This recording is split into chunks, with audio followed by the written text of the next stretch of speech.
11ஆம் வகுப்பு கணிதம் அலகு 5 ஈருறுப்பு தேற்றம் தொடர்முறைகள் மற்றும் தொடர்கள் பயிற்சி 5.1 16ஆம் கணக்கு பார்க்கலாம். c0² + c1² + c2² + etc. cn² = 2n factorial by n factorial square என நிறுவுக என கேட்கப்பட்டுள்ளது. ஈருறுப்பு தேற்றத்தின் விரிவை இங்கே பயன்படுத்துகிறோம். ஈருறுப்பு தேற்றமானது a + b whole power n என்பதன் விரிவாக்கமானது summation k = 0 to n nck a power n - k b power k ஆகும். நம்ம பயன்படுத்தக்கூடியது 1 + x பவர் n இன் விரிவையும் x + 1 பவர் n இன் விரிவையும் பயன்படுத்தலாம். முதல் மதிப்பு 1 + x ஹோல் பவர் n இன் விரிவு எனும் பொழுது summation k = 0 to n nck 1 power n - k x power bக்கு பதிலாக xன்னு இருக்குது x பவர் k. இதில் மதிப்புகளை பிரதியிடுவோம். கேக்கு 0ன்னு பிரதியிடும் பொழுது nc0 1 பவர் n - 0ங்கிறப்ப n மட்டும்தான் வரும். x பவர் கேக்கு 0ன்னு பிரதியிடுறோம். அடுத்து nc1 1 power n - 1 bக்கு x power மதிப்பு 1. அடுத்த உறுப்பு nc2 1 power n - 2 x power 2. இறுதி உறுப்பானது etcetera ncn 1 power n - n இன் மதிப்பு 0 x பவர் n. எண்ணை எடுத்துட்டு c0 c1 மட்டும் எழுதிட்டோம்னா c0 1 எத்தனை முறை பெருக்கினாலும் மதிப்பு 1 தான். எனவே x பவர் 0 மட்டும் அமையும். அடுத்த ஒன்றில் nc1 nc1ன்னு மட்டும் எழுதுகிறோம். 1 n - 1 ஒரு முறைகள் பெருக்கும் பொழுது மதிப்பு 1 தான். x பவர் 1 இன் மதிப்பு x. அடுத்ததில் c2 x power 2 plus etcetera. இறுதி உறுப்பானது ncn n - n 1 power n - n 0 ஆகிடும். அப்போ அதனுடைய 1 பவர் 0 மதிப்பு 1 1 x பவர் என்னோட பெருக்கும் பொழுது x பவர் n. இது 1 + x ஹோல் பவர் n இன் விரிவு. இதே போல் x + 1 ஹோல் பவர் n இன் விரிவு நாம் எழுதிக்கலாம். Summation k = 0 to n nck a பதிலாக xன்னு இருக்குது n - k 1 பவர் k. மதிப்புகளை பிரதியிட்டுட்டு வரலாம். கேக்கு 0ன்னு பிரதியிடும் பொழுது nc0 x power n - 0 n 1 power 0 k இன் மதிப்பு 0. nc1 x பவர் n - 1 1 அடுக்கு 1 ப்ளஸ் அடுத்து nc2 x அடுக்கு n - 2 1 பவர் 2.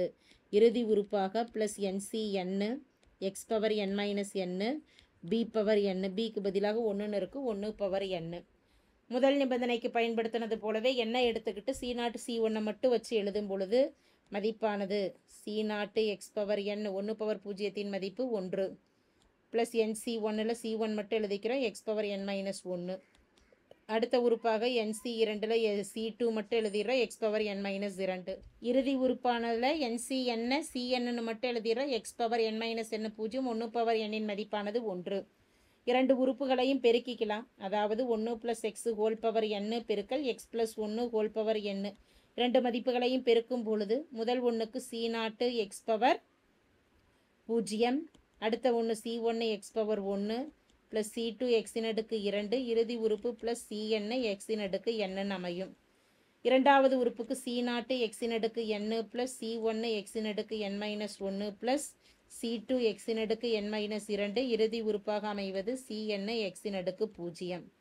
நமக்கு தேவையானது என்ன? இப்போ இந்த இடத்துல அடுக்குகளை நம்ம பெருக்கும் பொழுது x பவர் n கெழுக்கள் வர மாதிரி எழுதிக்கலாம்.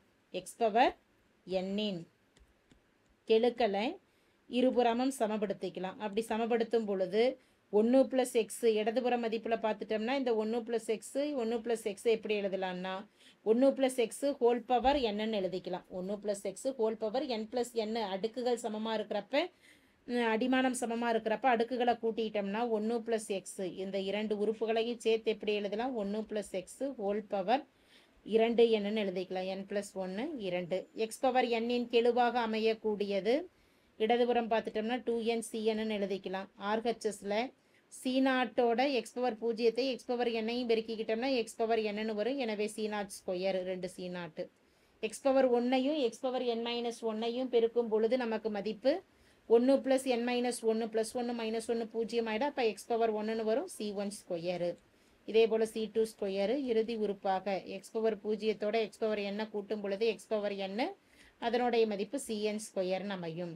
இப்போ இந்த இடத்துல 2n இருக்கு பதிலாக நம்ம பயன்படுத்தக்கூடிய நிபந்தனை NCR நிபந்தனையை பயன்படுத்துகிற n factorial 2n factorial divided by r factorial rன் மதிப்பாக n ஃபேக்டோரியல் பெருக்கல் n minus 1 n minus 6 2n minus n factorial equal to C0 square plus C1 square plus C2 square plus etcetera Cn square 2n factorial divided by denominator மதிப்பு n factorial 2n minus n இன் மதிப்பானது n factorial equal to C0 square plus C1 square plus C2 square etcetera plus Cn ஸ்கொயர்னு அமைஞ்சிருக்கு.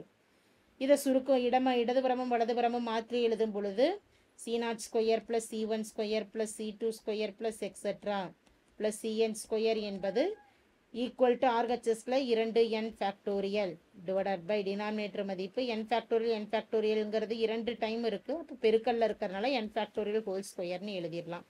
இதுதான் நம்ம நிறுவ வேண்டிய மதிப்பு. Therefore C0 square C1 square C2 square plus extra plus Cn square equal to 2n factorial divided by n factorial whole square என நிரூபிக்கப்பட்டது.